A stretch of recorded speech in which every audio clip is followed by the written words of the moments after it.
Today it is time to discuss about set theory part 3. Set theory part 1 or part 2 we have already discussed that how many types of set, how we can build a set, how many forms are there to build a set, to write a set, and basic set operations in the part 2, that is by using Venn diagram, that is union, intersection, and set difference, how we can do all those things by using Venn diagrams. Now in the part 3 we'll discuss about how to calculate the number of elements within a set, how to calculate the number of elements present within a set, and some of the proofs by using the laws which we have studied in part 2. So today we'll start that how to calculate the number of elements in a set. What does it mean actually? Now if we have a set A as 2, 3, 4, 5 and 6. Now we can easily calculate that there are 1, 2, 3, 4 and 5. Total 5 number of elements present in this set. That is n of A, denoted by n of A, is equals to 5. Number of elements present in A, that is denoted by n of A. So n of the set name, that is equals to the value or how many elements are present in that set. Now n of A equals to 5 because here in this set there are 5 elements. Now there are certain formulas how to find. In this case it is very easy to see, very easy to calculate that how many number of elements are present in this set, but it is not always that much simpler things. For we'll consider there are in the first example what we have seen that there was only one set, but if we have two sets A and B, then n of A union B is equals to n of A plus n of B minus n of A intersection B. N of A union B is equals to n of A plus n of B minus n of A intersection B. Now, what does this mean actually? Now, there are two sets A and B. Now, we need to find the number of elements in A union B. We'll take one example when we will discuss. Let there are 1, 2, 3, 4, 5. B, 2, 3, 4, 6. Now we have A union B. A union B is equals to 1, 2, 3, 4, 5 and 6. A intersection B, that is the common part between A and B, that is 2, 3 and 4. So we can easily see that n of A is equals to 1, 2, 3, 4, 5. Now n of B is equals to 4. N of A union B is equals to 3, 3, 6, and n of A intersection B is equals to 3. Now we will take LHS and RHS and put the value and try to match. LHS, there is n of A union B, that is the value of n of A union B is equals to 6. Now in RHS we have n of A plus n of B plus minus n of A intersection B. So n of A is equals to 5 here, n of B is equals to 4, and n of A intersection B equals to 3. That is 5 plus 4, 9 minus 3, that is equals to 6. So we can easily see that LHS and RHS both are equal. So this formula stands like this. So the formula to find that how many number of elements are present within a union of two sets, that is n of A union B is equals to n of A plus n of B minus n of A intersection B. Somewhere in some problems we can also see that there is no part like this. This part is not there. Why? Why? When this happens, you need to. This is very interesting. This part happens when there is no common part between two sets. That means A intersection B is equals to phi. That means A intersection B equals to phi. So A intersection B equals to phi means if A intersection B is equals to phi, then n of what will be n of A intersection B? That will be equals to 0, because phi has no element in it. We have already told.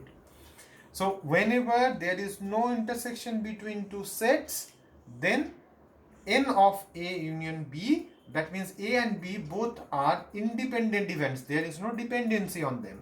So then we can see that n of A union B will become n of A plus n of B. N of B, where A is intersection B is equals to phi. Okay. Please note it down. Pause the video to note it down. Next, if we have seen in the last formula that there are two sets, there were two sets. But if we calculate about three sets, A, B and C, then what we can see?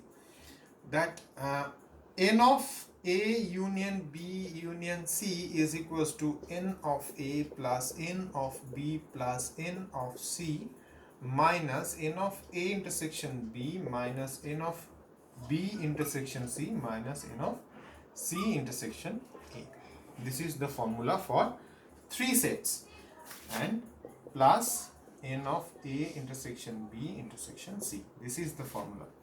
N of A union B union C is equals to n of A plus n of B plus n of C minus n of A intersection B minus n of B intersection C minus n of C intersection A plus n of A intersection B intersection C. Okay. So actually, what is happening here? If we want to represent it in a Venn diagram, this is like this. This is the common part. This is the part of this. Let this be A, B and C, and common part between A and B, that is this,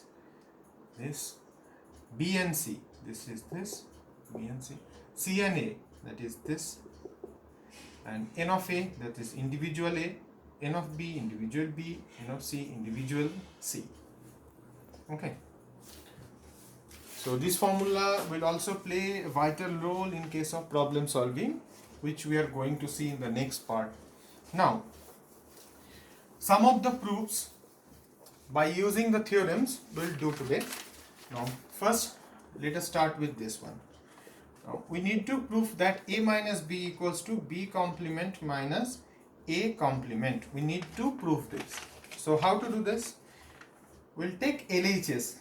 Like in every proof we do, A minus B is equals to, it can be written as A minus or A intersection B complement. This is also a new formula which we haven't seen. If we have A minus B, then we can easily write A intersection B complement, because wow, how? We'll discuss it first. That A and B, let A and B. Now A minus B means what? We'll remove B from A. That means this is the remaining part.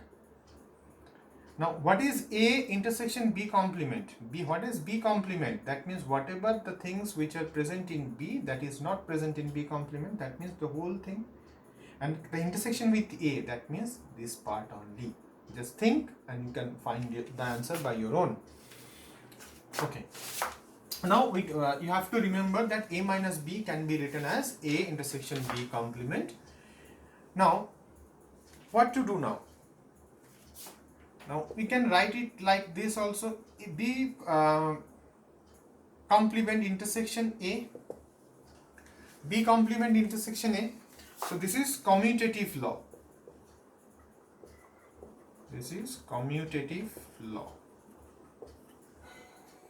Now B complement intersection A complement whole complement we can write, because we know that the complement of a complement is always the previous number.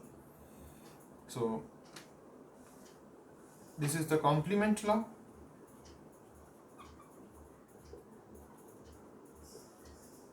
Now intersection is there, so we can remove the intersection by using a minus and this complement. So B complement minus A complement, this is equals to RHS. See, this is how it can be proved. Note it down. We'll go to the next one. And remember that the name of the laws should be written by the side whenever we are applying it. Whenever the law gets applied, we need to write the name of the law. That is mandatory. Now we have to prove that A union B intersection A is equals to A. Now how to, in order to do that, we'll take the LHS part, that is A union B intersection A.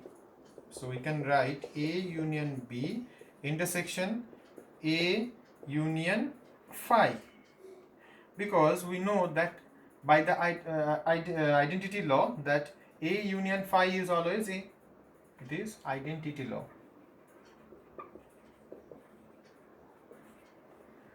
Now we can write as A union B intersection phi,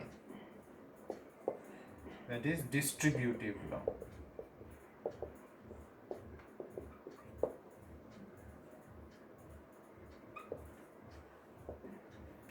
Now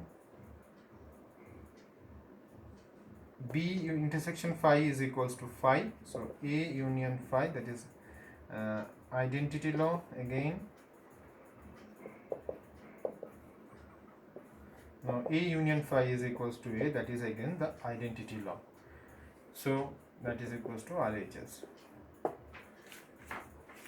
Like I am writing here the name of the laws by all the steps. We have to write the name of the laws in each step, after applying it. Note it down.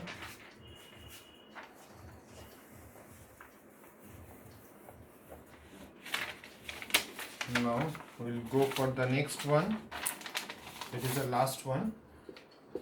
Third is A minus B union C is equals to A minus B intersection A minus C. If we have to prove this, then what we'll do? Let us see. That A minus B union C, that can be written as A, what we can write? A intersection B union C complement. Now A intersection B complement intersection C complement, which law? This is De Morgan's law. De Morgan's law. Now we can write that A intersection A intersection B complement intersection C complement. So A intersection A we have applied. So this is, what is this law? This is idempotent. The first law, idempotent law. Now what we can write? A intersection, we can club it with this B complement intersection C complement. What is this? This is associative law. Association is happening here. Associative. Now we can write A intersection, we can just change it, C complement intersection B complement, C complement intersection A complement intersection B complement, C A complement A intersection B complement. This is commutative law. Commutative. And A intersection, now it will become, we can write it like this also, A intersection C complement intersection A intersection B complement, that is associative. Now we can change it, as we need to have A minus B, so A intersection B complement intersection, both are same, C complement, this is commutative law. Now in the final step we can easily write that A minus B by using this formula. The same formula applies here. A minus B intersection A minus C. So this is equals to RHS. These are the proofs where we have seen the use of the laws of set theory in detail. So go through all the proofs and try to do it. I'll send some of the proofs in some proof questions.